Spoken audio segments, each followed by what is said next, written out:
నమస్కారం. అమృతం కార్యక్రమానికి స్వాగతం. మరి ప్రతిరోజు లాగానే ఇవాల్టి మన అమృతం కార్యక్రమం కూడా రెండు చక్కటి సాత్వికమైన, ఆరోగ్యకరమైన, రుచికరమైన వంటకాలతో సిద్ధమైపోయిందండి. అంటే మన అమృతం కార్యక్రమంలో మనము అల్పాహారం తయారు చేయొచ్చు, డిన్నర్ లాగా ఉపయోగపడేది తయారు చేయొచ్చు, భోజనానికి ఉపయోగపడేది తయారు చేయొచ్చు, స్నాక్స్ తయారు చేయొచ్చు. ఇలా అన్ని అంటే మనకు రకరకాల ఐటమ్స్, కానీ ఏవైతే హెల్దీ, ఏవైతే మనకు చిన్న పిల్లలకు పెద్దవాళ్లకు అందరికీ ఉపయోగపడతాయో, ఏవైతే ఆరోగ్యకరమో, ఏదైతే ఎంత తిన్నా కూడా పర్వాలేదో అటువంటి వంటకాలు సెలెక్ట్ చేసుకొని మరి స్పెషల్గా మీ అందరికీ అందిస్తూ ఉంటాం. మరి మీ అందరికి కూడా మా వంటకాలు నచ్చుతున్నాయి. ఈ విషయం మా అందరికీ తెలిసింది కూడా. Thank you so much. మరి అలాగే ఈరోజు కూడా అదే ఉత్సాహంతో ప్రారంభించేద్దాం మన అమృతం కార్యక్రమాన్ని. మరి ఈరోజు అమృతం కార్యక్రమంలో నేను తయారు చేయబోయే మొదటి వంట పేరు ఏంటో తెలుసా? బక్వీట్ పచ్చి అరటి పిండి పరాటా. అరటి పండు కాదండి, అరటి పిండి. అరటి పిండి మనకు సాధారణంగా బయట దొరుకుతుంది. మరి బక్వీట్ ని అలాగే పచ్చి అరటి పిండి ఈ రెండింటిని కలిపి చక్కగా పరాటా తయారు చేయబోతున్నా. మరి ముందుగా కావాల్సిన పదార్థాలు ఏంటో చూసేద్దాం. బక్వీట్ పచ్చి అరటి పిండి పరాటా తయారు చేసుకోవడానికి కావాల్సిన పదార్థాలు: బక్వీట్ పిండి 1 కప్పు, పచ్చి అరటి పిండి 1 కప్పు, మెంతికూర 1/2 కప్పు, పాలకూర 1/2 కప్పు, ఉప్పు తగినంత, కారం 1 టేబుల్ స్పూన్, పసుపు 1/2 టేబుల్ స్పూన్, పచ్చిమిరపకాయలు 4, జీలకర్ర పొడి 1 టేబుల్ స్పూన్, నూనె 2 టేబుల్ స్పూన్లు. బక్వీట్ పచ్చి అరటి పిండి పరాటా తయారు చేసుకోవడానికి కావాల్సిన పదార్థాలన్నీ కూడా రెడీగా ఉన్నాయి. ఇదిగోండి, ఇది మనకు చక్కగా అరటి పిండి, అలాగే గోధుమ పిండి తీసుకున్నాము. ఇదేమో మెంతికూర, ఇదేమో పాలకూర. అంటే 2 రకాల ఆకుకూరలు కలిపి ఈ పరాటా తయారు చేసుకోబోతున్నాం అనమాట. అయితే మనం ఫస్ట్ మన వంటలోకి వెళ్లే ముందు బక్వీట్ గురించి మాట్లాడుకోవాలి. బక్వీట్ అనేది అందరికీ తెలిసిన విషయమే. ఇది చాలా మంచిది, ఇందులో ఇది ఉంటాయి అది ఉంటాయి అని కొంతవరకు తెలిసేమో. అయితే బక్వీట్ గురించి చెప్పాలి అంటే హార్ట్కి చాలా మంచిది. గుండె ఆరోగ్యాన్ని కాపాడుకోవాలి అంటే బక్వీట్ అనేది చాలా బాగా పనిచేస్తుంది అనమాట. అలాగే లేడీస్, మీ అందరి కోసమే బక్వీట్ని తరచూ తీసుకుంటూ ఉండడం వల్ల పీసీఓఎస్ అనే ప్రాబ్లం చాలా మందికి ఉంటుంది. ఈ మధ్యకాలం స్ట్రెస్ వల్ల, హార్మోనల్ ఇంబ్యాలెన్సెస్ వల్ల పీసీఓడి, పీసీఓఎస్ ఇవంతా ఇంటర్ రిలేటెడ్. ఈ సమస్యలు చాలా ఎక్కువైపోయాయి. అలాంటి వాళ్ళకి మనకు బక్వీట్ని ఏదో ఒక రూపంలో తరచూ తీసుకుంటూ ఉండడం వల్ల చాలా వరకు రెమెడీ లాగా పనిచేస్తుంది. అండ్ అంతేకాకుండా క్యాన్సర్ కారకాన్ని తగ్గించే విషయంలో కూడా చాలా సహాయపడుతుంది. అలాగే మనకు వెయిట్ మేనేజ్మెంట్, వెయిట్ కూడా బాగా తగ్గుతాం తెలుసా బక్వీట్ని ఎక్కువ తీసుకుంటూ ఉంటే. అందుకే ఏంటి అంటే మనకి ఒబేస్గా ఉన్నవాళ్ళు, లావుగా ఉన్నవాళ్ళు, వాళ్ళకి అసలు సన్నబడాలి, వెయిట్ రిడక్షన్ చేసుకోవాలి, ఫ్యాట్ తగ్గించుకోవాలి అనుకున్నప్పుడు బక్వీట్ చాలా బాగా సహాయపడుతుంది. అండ్ అలాగే ఈరోజు మనకి ఈ బక్వీట్తో పాటు పాలకూర, మెంతికూర కూడా వేసుకుంటున్నాం కాబట్టి ఇక మంచిగా మెంతికూర అంటే యాంటీ ఇన్ఫెక్షియస్, మన కడుపులో ఉండే చెడు మలినాలు, తర్వాత ఇన్ఫెక్షన్స్ ఇట్లాంటివి ఏ ఉన్నా కూడా టక్కని వెళ్ళిపోతాయి అన్నమాట. ఓవరాల్గా మనకు ఇవన్నీ కలిపి ఏంటి అంటే మంచి యాంటీ ఆక్సిడెంట్స్ని మనకు అందించేటువంటి పోషక విలువలు కలిగిన పదార్థాలు ఇవన్నీ కూడా. మెంతికూర తీసుకున్నా, పాలకూర తీసుకున్నా, మనకి బక్వీట్ ఏది తీసుకున్నా కూడా ఆరోగ్యానికి చాలా మంచి మేలు చేస్తుంది. మరి ఇంకెందుకు ఆలస్యం, మొదలు పెట్టేద్దామా? అయితే పాలకూర, ఈ మెంతికూర ఏవైతే ఉన్నాయో 2 రకాల ఆకుకూరలు, వీటిని మనం ముందుగా కాస్త నీళ్లు వేసి ఉడికిచ్చేసుకుందాం. చాలా లైట్గా, అంటే మనం పరాటా పిండిలో అవి కలుపుకోవాలి. అలా పచ్చిగా కలుపుకునే కన్నా కూడా కొంచెం నీళ్లలో ఒక 2 నిమిషాలు ఉడికిచ్చి వేసుకుంటే ఇంకా బెటర్ కదా అని. అయితే ఇటువైపు మనం ఈ బాండీలో కొంచెం నీళ్లు పోసుకుందాం.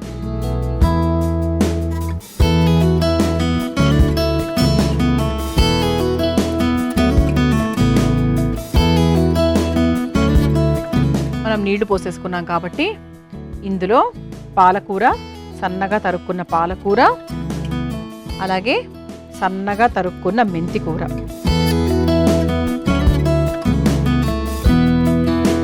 ఇది ఒకసారి కలిపేసుకుందాం. ఇది ఉడుకుతూ ఉంటుంది ఒక 5 నిమిషాలండి, అంతకన్నా ఉడకాల్సిన పని లేదు. ఇది ఉడుకుతూ ఉంటుంది. ఈ లోపల మనం ఏం చేద్దామంటే బులుగురు గోధుమల పిండి, బక్వీట్, అప్పటి మనం బక్వీట్ గురించి మాట్లాడుకుంటున్నాం కదా, 1/4 కప్పు తీసుకుందాం.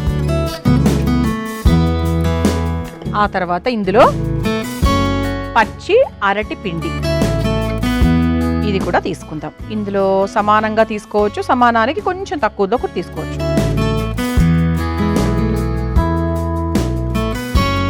ఆ తర్వాత ఇందులో కాస్త ఉప్పు వేసేసుకుందాం. ఆ తర్వాత ఇందులో కొన్ని పొళ్ళు వేసుకుందాం. అంటే మన ఇంట్లో ఉండేటువంటి సాధారణమైన మసాలా పొళ్ళు: జీలకర్ర పొడి, ధనియాల పొడి, కారం, పిల్లలు తింటున్నారు అంటే కొంచెం చూసుకొని వేసుకోవాలి.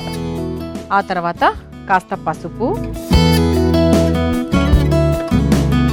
ఉప్పు వేసేసుకున్నాం కాబట్టి పచ్చిమిరపకాయలు కూడా వేసేసుకుందాము. ఒకవేళ మీ పిల్లలకు ఇబ్బందికరంగా ఉంటుంది, వాళ్ళు ఏమైనా తీసి పక్కన పెట్టేస్తారు అనుకుంటే కనుక కారంతో సరిపెట్టేయచ్చు. లేదు అంటే పచ్చిమిర్చి పేస్ట్గా చేసుకుని అట్లా కూడా వేసుకోవచ్చు. ఇది కొంచెం మనకు దగ్గర పడాలని ఒక్క 2 నిమిషాలు కొంచెం ఒక ఉడుకు వచ్చేస్తే మనకు చక్కగా ఈ పాలకూర మెంతికూర కూడా వేసేసుకోవచ్చు. అండ్ ఇప్పుడున్న వాతావరణంలో ఏంటి అండి, మనకి రకరకాల వైరస్లు, ఈ వర్షాకాలము వచ్చింది అంటే చాలు ఎక్కడ లేని వైరస్లు అన్నీ వస్తూ ఉంటాయి. సో అలాంటప్పుడు రకరకాల వ్యాధులు కూడా వస్తూ ఉంటాయి. దానివల్ల మనకు ఒంట్లో ప్లేట్లెట్స్, తర్వాత ఇన్ఫెక్షన్ పెరిగిపోవడము ఇవన్నీ కూడా జరుగుతూ ఉంటాయి. అలాంటప్పుడు మనకు సాధారణంగా ఏం చెప్తూ ఉంటారు, పాలకూర జ్యూస్ తాగమంటారు, పపాయ తినమంటారు. ఇలాంటివన్నీ కూడా ఏదో వచ్చి అప్పుడు మొదలుపెట్టే కన్నా కూడా మీకు ఎప్పుడు వీలైతే అప్పుడు పపాయ పండు పెద్ద ఖరీదైంది కూడా ఏమీ కాదు. సో చక్కగా తెచ్చుకొని వారానికి 2 సార్లు తీసుకోవడము, లేదంటే ఇదిగోండి ఇలా మెంతికూర పాలకూర కలిపిన జ్యూస్ తీసుకోవడము, ఇలాంటివన్నీ చేస్తే ఏంటి అంటే మనకి ఒళ్ళు ఎప్పుడు రెడీగా ఉంటుందన్నమాట ఫైట్ చేయడానికి. సో కొత్తగా వచ్చినప్పుడు మనము ప్రివెన్షన్ కాకూడదు, అది క్యూర్ చేసుకోవడం కాకుండా ప్రివెన్షన్ అనేది బెటర్ దెన్ క్యూర్ కదా. అందుకు ముందుగానే ఖచ్చితంగా మనము ఇలా ప్రిపేర్ అయిపోవాలన్నమాట. అంటే ఈ మెంతికూరను పాలకూరను కలిపి చూస్తే నాకు ఈ విషయం గుర్తొచ్చింది. సరిపోతుందండి, ఉడికిపోయింది.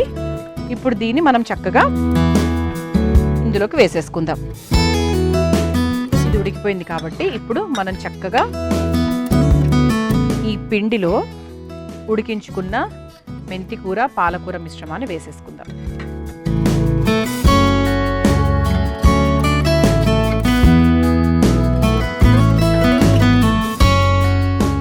ఇది ఒకసారి వేడిగా ఉంది కాబట్టి ఒక్కసారి ఇలా స్పూన్తో కలిపేసుకుందాము.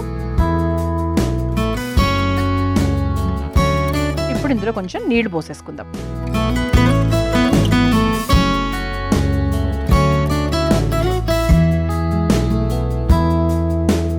ఇది మనకు బ్రేక్ఫాస్ట్ లాగా తీసుకున్నా బాగుంటుంది, డిన్నర్కి బాగుంటుంది, పిల్లలకు బాక్స్లో పెట్టడానికి కూడా బాగుంటుంది.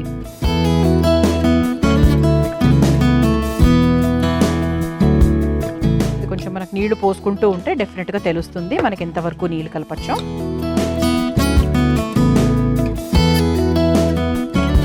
మనకి ఇలా చక్కగా విశాలమైన పాత్ర ఉంటే మనం చక్కగా స్పూన్తోనే కలిపేయచ్చండి, తెలుసా. కాకపోతే పాత్ర విశాలంగా ఉండాలి. అప్పుడు చక్కగా ఒక మంచి గట్టి స్పూన్ తీసుకున్నామంటే స్పూన్తోనే కలపచ్చు. అఫ్కోర్స్ దాని తర్వాత చివరిగా మళ్ళీ చేతితో కలపాలనుకోండి. కాకపోతే ఒకసారి ఇనీషియల్గా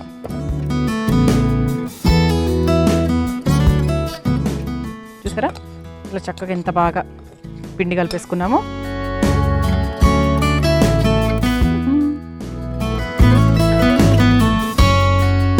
రెడీ అయిపోయింది కాబట్టి ఇప్పుడు స్టవ్ వెలిగించేసుకుందాం.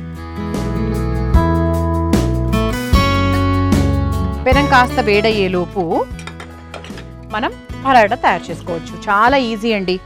అలాగే ఈ పచ్చి అరటిపిండి గురించి చెప్పాలి అంటే ఇది కూడా మనకు ఇన్సులిన్ లెవెల్స్ చాలా వరకు తగ్గిస్తుంది. సో డయాబెటీస్ వాళ్ళు, తర్వాత వెయిట్ తగ్గాలనుకున్న వాళ్ళు, ఒబేస్గా ఉన్న వాళ్ళు వీళ్ళందరూ కూడా ఉపయోగించుకోవచ్చు. అలాగే ఇందులో ఫైబర్ కూడా ఎక్కువగా ఉంటుంది తెలుసా. సో ఫైబర్ ఎప్పుడైతే ఎక్కువగా ఉంటుందో జీర్ణాశయానికి చాలా మంచిది, మనం రోజంతా కూడా యాక్టివ్గా ఉండడానికి చాలా బాగా సహాయపడుతుంది. కానీ ఇంకెందుకు ఆలస్యం, ఈ బులుగురు గోధుమల పిండిని అలాగే పచ్చి అరటి పిండిని ఈసారి తెచ్చుకోండి, చక్కగా ఈ పరాటా తయారు చేసేసుకోవచ్చు. పెనం కూడా వేడెక్కిపోయిందండి. ఇప్పుడు కాస్త చపాతీ పీట కాస్త నూనె రాసేసుకొని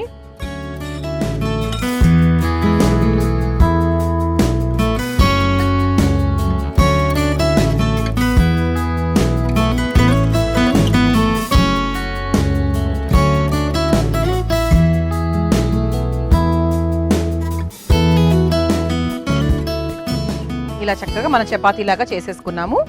అయితే ఇది మనకు 2 రకాలండి. దీన్ని మనము చపాతీ పీట మీద చేసుకోవచ్చు, లేదు మీకు పిండి బాగా మెత్తగా అయిపోయింది అనుకుంటే కనుక మీరు బటర్ పేపర్ మీద వేసుకొని, మామూలుగా ఎనీ ప్లాస్టిక్ పేపర్ మన ఇంట్లో ఉంటుంది కాబట్టి దానికి కాస్త నూనె రాసేసుకొని చక్కగా ఇలా పరాటాలాగా కూడా చేసుకోవచ్చు. ఎందుకంటే పరాటా మళ్ళీ పల్చగా ఉండాల్సిన అవసరం కూడా ఏం లేదు కాబట్టి. అయితే పెనం కూడా వేడెక్కిపోయింది. ఇలా చక్కగా పరాటాని చేతిలోకి తీసేసుకొని పెనం మీద వేసేసుకోవాలి. దీన్ని వెన్నతో అయినా, నెయ్యితో అయినా, నూనెతో అయినా మన ఇష్టం. చక్కగా వేసేసుకొని 2 వైపులా కాల్చేసుకోవాలి.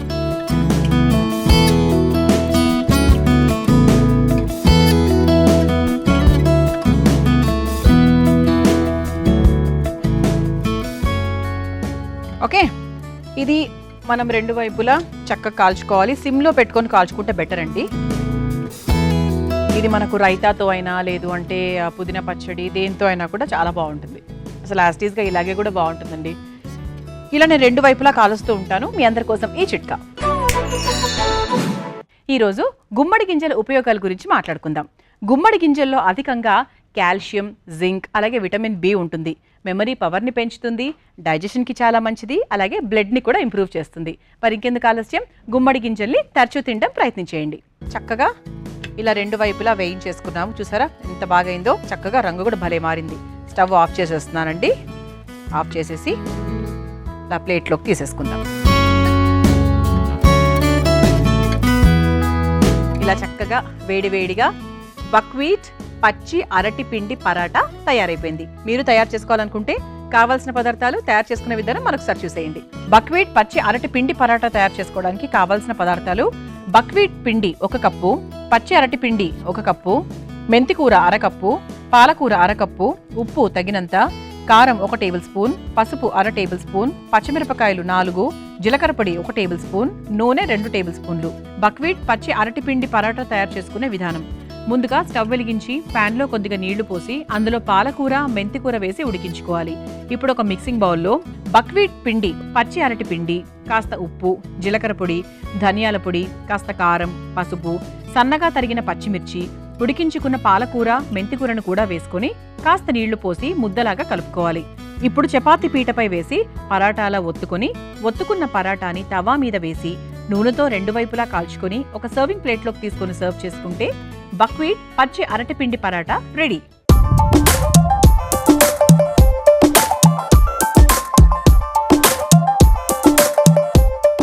బక్వీట్ పచ్చి అరటిపిండి పరోటా ఎలా తయారు చేసుకోవాలో చూసారు కదా.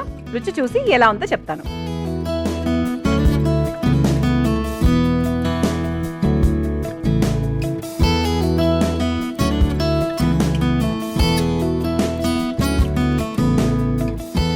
బాగుందండి.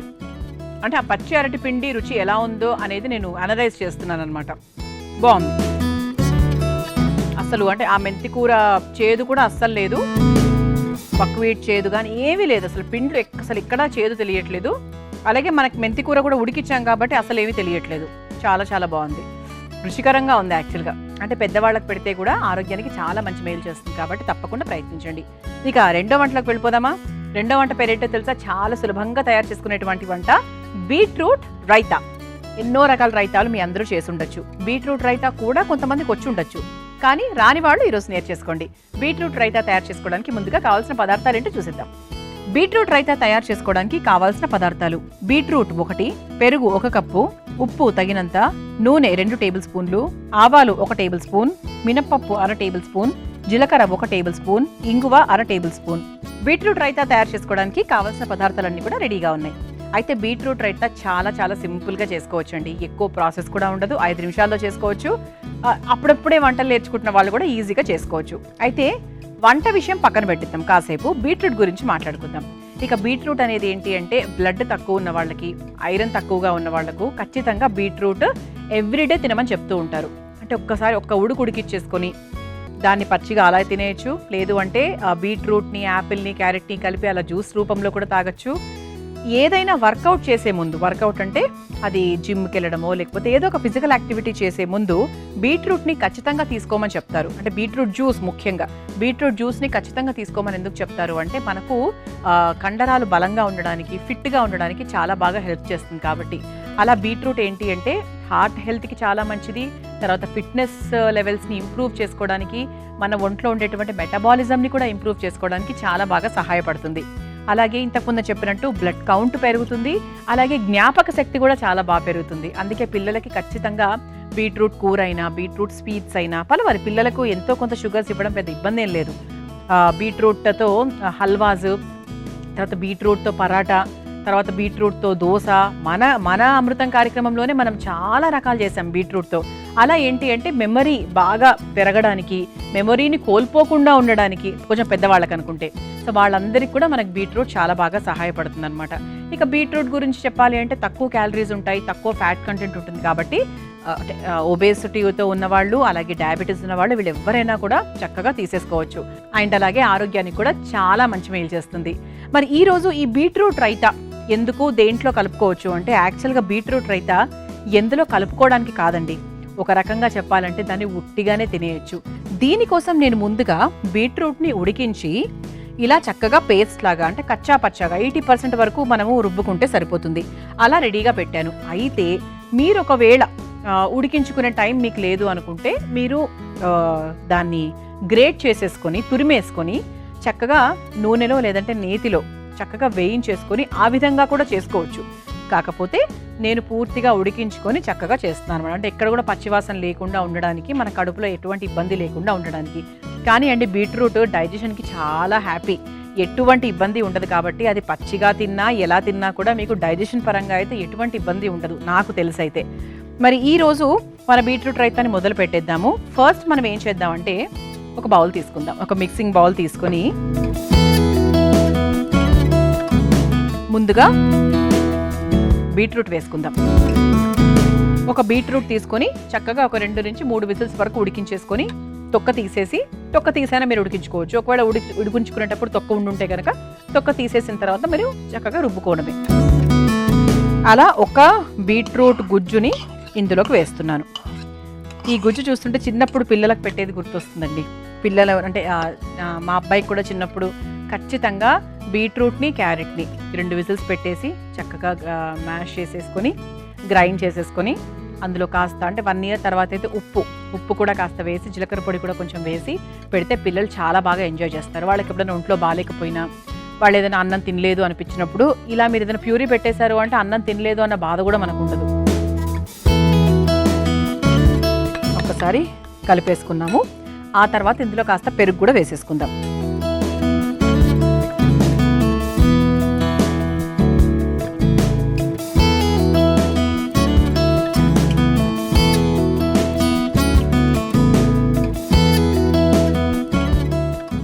ఇది ఒకసారి బాగా మిక్స్ చేసేసుకుందాము.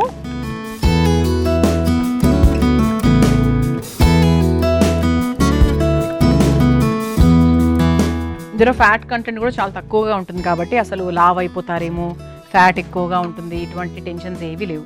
అయితే ఇందులో కాస్త ఉప్పు వేసేసుకుందాం. పెరుగులో కూడా కొంచెం మనకు ఆ పులుపు ఉంటుంది కాబట్టి చూసుకొని వేసుకోండి, లేదు అంటే మళ్ళీ ఓవర్గా అయిపోతుంది ఆ పులుపు ఈ పులుపు కలిసి. ఇది ఒకసారి కలిపేసుకుందాం. ఇప్పుడు సింపుల్గా మనం పోపు వేసేసుకోవడమే. చెప్పాను కదండి చాలా ఈజీ. అది ఈ వంటనా ఇప్పుడు మాకు చెప్పింది అని మీరు అనుకోకూడదు. ఇక్కడ మనకి ఇదేంటంటే మనకు ముఖ్యమైన పని మనం వేసేటువంటి పదార్థం గురించి తెలుసుకోవడం అంతే తప్ప ప్రాసెస్. ఇప్పుడు నేను పరాటా చెప్తూ ఉంటాను ఇంతకుముందు, తర్వాత దోశల గురించి చెప్తూ ఉంటాను, రైతాలు చెప్తూ ఉంటా. ఇవన్నీ ఎవరికి రానివని కాదు, కాకపోతే అందులో వేసేటువంటి పదార్థం యొక్క ఇంపార్టెన్స్ తెలియచెప్పాలనేదే మా అమృతం ముఖ్యమైన ప్రయత్నం అనమాట.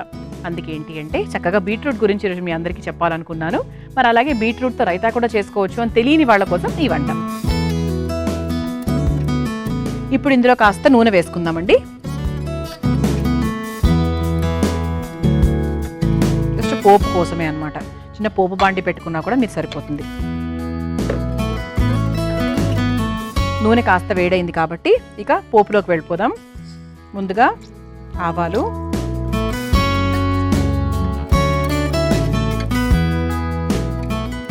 ఆ తర్వాత కాస్త జీలకర్ర కొంచెం ఎక్కువగానే వేస్తున్నాను. ఆ తర్వాత మినప్పప్పు. కచ్చా పచ్చగా మీకు నోటికి తగులుతూ ఉండాలి అంటే కొంచెం ఎక్కువ వేసుకోవచ్చు. లేదు రైతా మాకు యాస్టీస్గా అలాగే కావాలి, మాకు ఎక్కువ పప్పులు అక్కర్లేదు అనుకుంటే కొంచెం తక్కువ వేసుకోవచ్చు.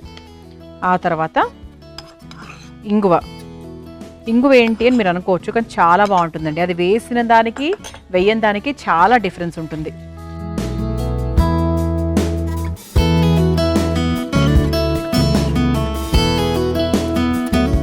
ఇది ఒక్కసారి మనం సిమ్లో పెట్టేసుకుందామండి. యాక్చువల్గా ఆఫ్ చేసేయచ్చు, మన పోపు కూడా సిద్ధం అయిపోయినట్టే. ఇది కొద్దిగా చల్లారాలి.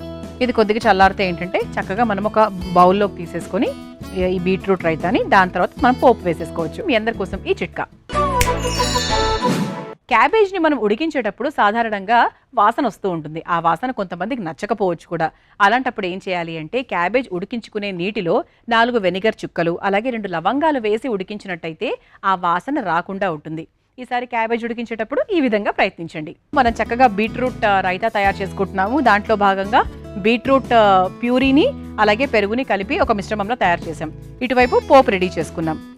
ఇప్పుడు మనం ఏం చేద్దామంటే మనం తయారు చేసుకున్నటువంటి ఈ బీట్రూట్ రైతాని ముందుగా ఒక బౌల్లోకి తీసేసుకుందాం.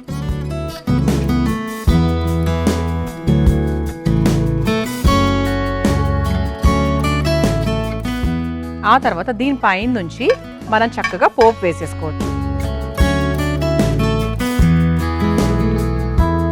దీన్ని చక్కగా కలిపేసుకోవచ్చు కూడా, కాకపోతే నేను మామూలుగా ఇప్పుడు పైనుంచి వేస్తున్నాను అందంగా ఉండడానికి.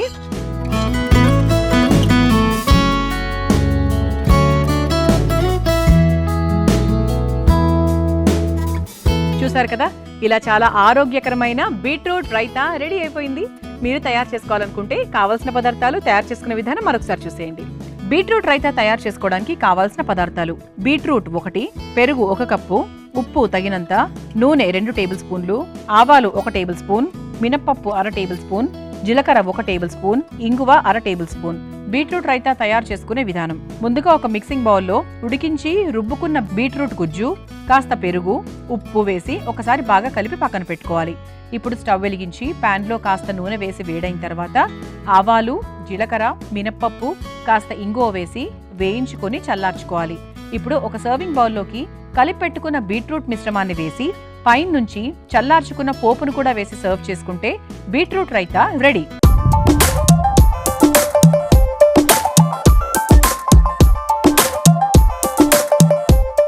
చూసారు కదా, బీట్రూట్ రైతా ఎంత సులభంగా తయారు చేసుకోవచ్చో. రుచి చూసి ఎలా ఉందో చెప్తాను.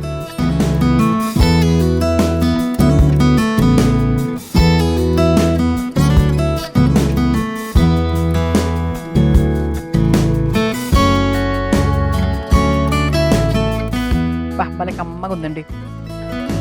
పెరుగు కూడా చాలా కమ్మగా ఉంది. యాక్చువల్గా పెరుగు అలాగే బీట్రూట్ ఉడికించి వేసాం కాబట్టి ఎక్కడ పచ్చివాసన అలాంటివి ఏమీ రావట్లేదు. చాలా బాగుంది. అంటే నేను పప్పులతో తినలేదు, పప్పులతో తింటే ఇంకా బాగుంటుంది. ఇది ఉట్టిగా తినచ్చండి, పిల్లలకు కూడా ఉట్టిగా పెట్టచ్చు తెలుసా. దేంతోనో పెట్టాల్సిన అవసరం అయితే అస్సలు లేదు. ఖచ్చితంగా ట్రై చేయండి, చాలా చాలా బాగుంది.